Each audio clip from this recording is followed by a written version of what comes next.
Tem disco novo na área e disco de alguém que a gente estava interessado muito. O terceiro disco de Baco Exu do Blues, agora já está para a gente ouvir em todas as plataformas. Baco, que prazer estar conversando com você. Bem-vindo ao Metrópolis.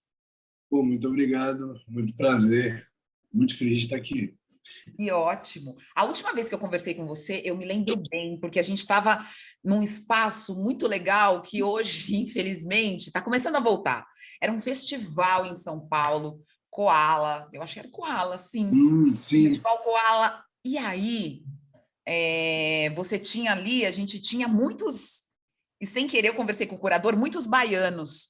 Ele dizia, a cena da Bahia, tá? Tava quase um festival só de baianos. Você lembra? Tinha Gilberto Gil, Ah, tinha a Xênia, você, tinha mais gente, tinha mais gente. É, falando dessa cena, e me impressionou muito o seu show. Você chegou ali, uma interação com o público, com as pessoas cantando a sua música, uma música intensa, forte.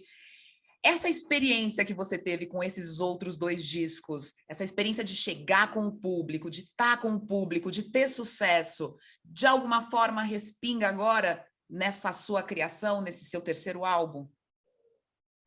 eu acho que o show, na realidade, ele é um reflexo de cada disco, assim. Eu crio meus discos de forma muito intensa, eu jogo tudo que eu tenho dentro deles, sem filtro, sem amarra nenhuma, sem medo de me expor, eu acho. Então, quando eu subo no palco, é meio que uma cartaz louca, assim, entre eu e o público, de compartilhar aquele sentimento que aquela música traz, né? E acho que por isso é tão semelhante a um culto, assim, uma experiência tão forte, tão litúrgica, assim, de doideira. Para mim, eu saio esgotado de energia, assim, de todo show que eu faço.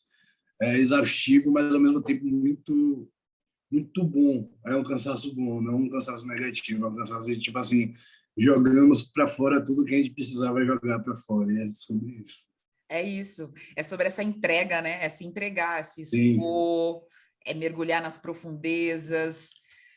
Quantas vezes você já foi amado? Você faz essa pergunta pra gente no disco, e aí, antes da gente começar a ouvir, você já transporta a gente para um outro lugar, né?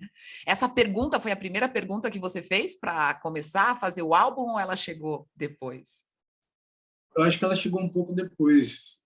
Voltei para Salvador assim, me encontrei com várias situações, vários lugares que me transportaram para lugares da minha memória que eu tinha esquecido, né? Que eu tinha enterrado, acho que como autoproteção. E aí, desenterrando tudo isso, acabou que veio essa pergunta e ela veio de uma forma muito natural, no sentido muito mais sobre afeto de forma ampla, não só no lugar de relacionamento, entende? Então, quando ela surgiu, ela só passou assim de primeira e nunca mais foi embora, entendeu? Ela passou uma vez, eu falei, ok, é um pensamento, e aí depois, todos os dias vinha essa pergunta na minha cabeça, vinha essa pergunta na minha cabeça, e cada vez era mais complicado achar uma resposta. Então, É, eu acho que foi muito por isso que acabou que virando o disco, o nome da parada assim, porque geralmente perguntas vêm, você responde e elas vão embora, né? Ela veio, eu não tive resposta, quando eu tive resposta, ela mesmo assim ficou. Então, acho que ela tinha que ficar. uau, eu talvez seja isso mesmo que eu tenha sentido. Olha aí o artista para traduzir o que a gente sente. Você me fez uma pergunta e eu fiquei sem resposta. E por mais que a gente saiba que de alguma forma você foi amado, mas aí também você começa a se perguntar onde está esse amor na minha vida agora? Será que ele está comigo? Né? Tem uma E o questão. que é esse amor, né? Qual é a leitura que a gente faz desse amor? Quem foi que apresentou o que é amor para a gente e como ele impacta a nossa vida, né? A É. falta dele impacta a nossa vida. E quando a Porque, gente pensa. Ah, desculpe. não, porque quando a gente vai para esse lugar de pensar no peso da palavra em si, cada pessoa bota seu próprio peso na questão do amor, né? Tem gente que, para considerar algo amor, tem que ser o conto de fadas perfeito.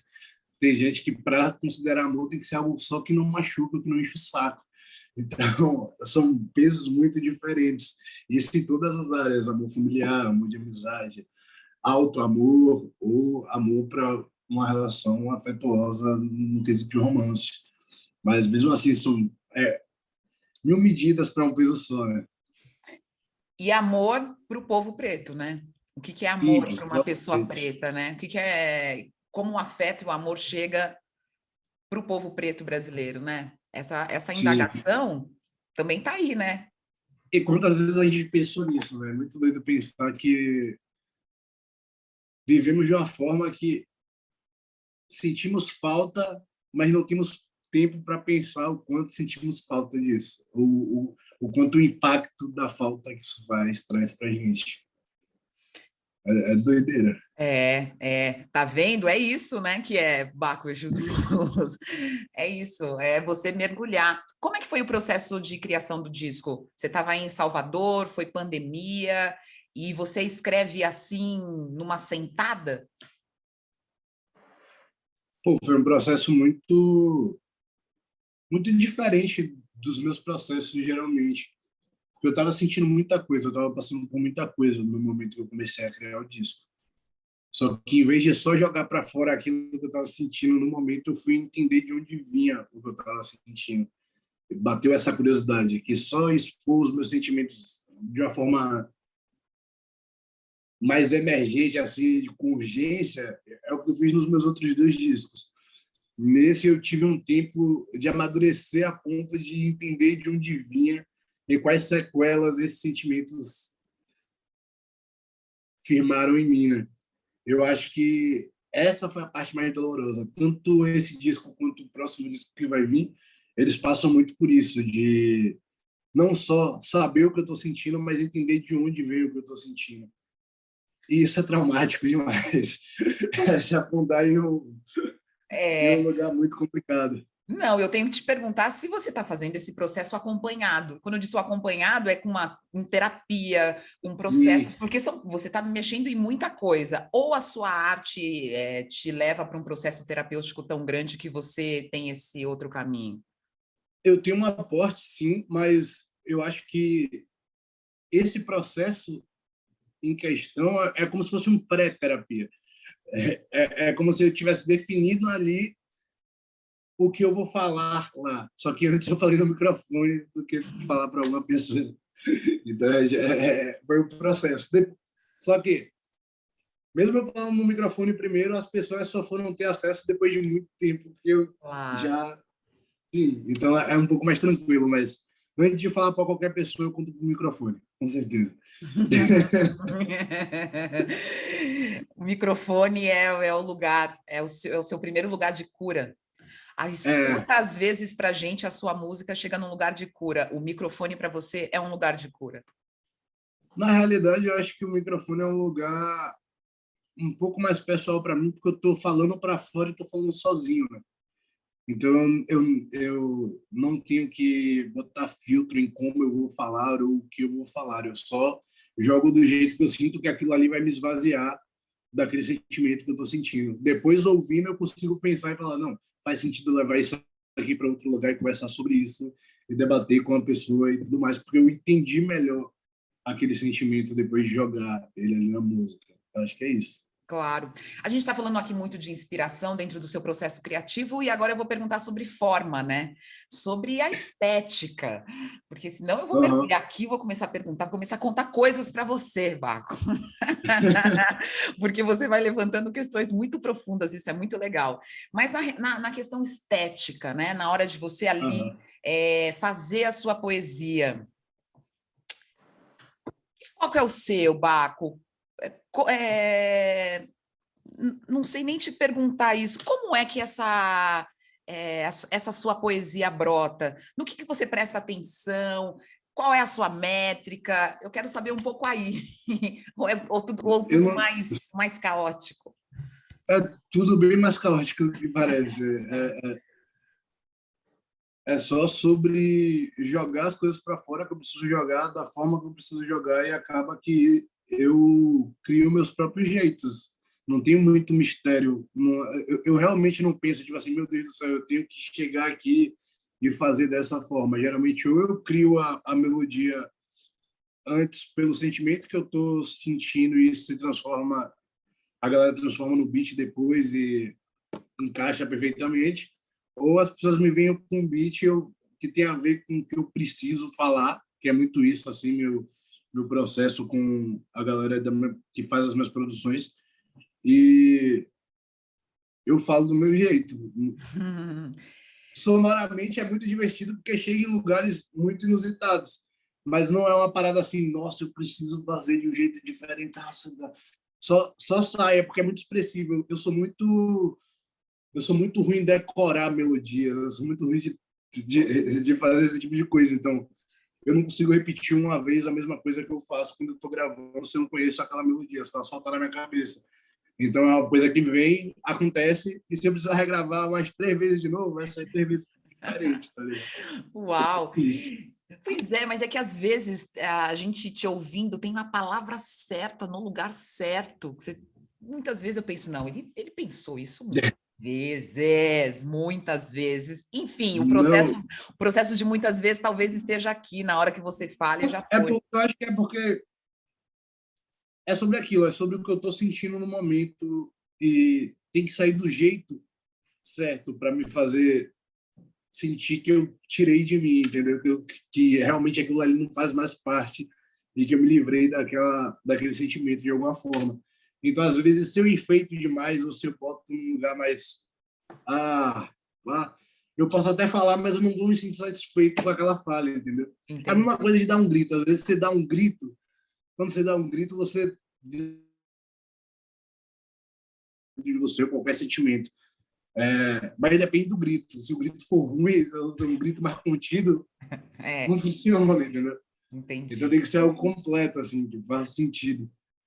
Agora, o som que está na sua poesia, as misturas e as referências, tem muita coisa brasileira, né? É um Sim. som que tem muita influência brasileira. É porque é o que eu costumo ouvir bastante, né? Eu gosto muito de ouvir música brasileira. Eu gosto de ouvir os gringos também, todo respeito aos gringos, mas o Brasil tem seu lugar de uma forma cativa, assim, no meu coração quando a gente fala de música no geral. Eu acho que, talvez não, falo com certeza que alguns dos melhores músicos do mundo estão aqui no Brasil. Tanto algumas que já foram, quanto algumas que ainda estão entre nós, né? Então, não teria como ser diferente. É o que eu consumo, é o que eu ouço, é o que eu admiro. Quais são os nomões? Ah, eu sei que é difícil falar dois, três, mas de hoje, o de hoje, Baco, o de hoje, que tem uns nomes que não saem, né? Da nossa cabeça. Algumas vezes a gente vai resgatando músicas e discos ali que a gente precisa ouvir. Mas quais são as suas principais referências assim na música brasileira? Pô, eu acho que Caetano, Gil, os Novos Baianos, deixa eu ver aqui, Jorge Ben, Djavan, Luiz Melodia, tipo, Entendi. Juvelina. Essa playlist tá boa. Tinha, tipo assim, a galera. Tem vários nomes, tem vários nomes. Entendi. Marisa, Gal, pô, e A Gal tá no seu disco. Vinícius também, não pode esquecer. O É, Baden, pô, vai. Brasil pronto, é foda. pronto. O Brasil é foda. Bom, já que você estava falando aí de Gal e Vinícius, presença no disco, né? Sim, pô, sonho demais. Muito, muito gratificante poder ter uma obra relacionada com eles de alguma forma, né? E ainda mais ser algo que não é só fazer algo que realmente faz sentido, é algo que realmente casa com a linguagem toda do disco, com o que o disco precisa falar. Então, mexer e não ter estragado me deixa muito feliz. Acho que o sentimento é isso, porque é uma parada muito boa já, muito perfeita, muito primorosa. Então, poder mexer sabendo que eu não danifiquei nada, Perfeito. Poxa, pois é, né? Com esses nomes a gente tem aquele respeito que não custa nada, não é verdade? A gente olha para Completamente. frente, mas pede passagem, pede Exatamente. licença. É bem isso. Baco, para finalizar aqui, pandemia, ali em um outro momento, né? Cada momento, pandemia agora num outro momento, mas estamos começando a sair. Quais são as suas Uhum. expectativas para show? E como que vai ser o show desse disco? Eu acho que esse show é meu melhor show, assim, tecnicamente falando. Acho que a equipe que eu tô é uma equipe muito forte, muito boa. Eu literalmente sou o pior músico em cima do palco. Quando eu falo isso, eu não tô brincando, não é tipo assim, tô sendo humilde, não. É tipo, todos os músicos que estão em cima do palco são pelo menos uns 3, 4 níveis acima, assim, na questão de musical mesmo, musicalidade de execução da parada. Então, acho que eu nunca tive tão confiante em querer voltar para o palco. É difícil, porque estou muito tempo longe, óbvio. Eu tenho aquele receio de, meu Deus do céu, como é que vai ser voltar a estar no palco e encarar aquelas pessoas e tudo mais. Foi um grande momento para mim. Mas, ao mesmo tempo, em contrapartida, eu acho que eu tenho um disco que tocou bastante as pessoas, eu poder enxergar isso vai ser uma parada muito bonita. E ter essa equipe de profissionais tão excelentes, tão preparados, sei lá, sinto que as possibilidades são infinitas, assim. Que ótimo. Muito obrigada. Foi um prazer falar com você. Obrigado você. Fico esperando esse show, o próximo show, e espero que a gente possa se encontrar ao vivo. Obrigada, viu, Baco? Obrigado. Tchau, tchau. Um Beijo. beijo.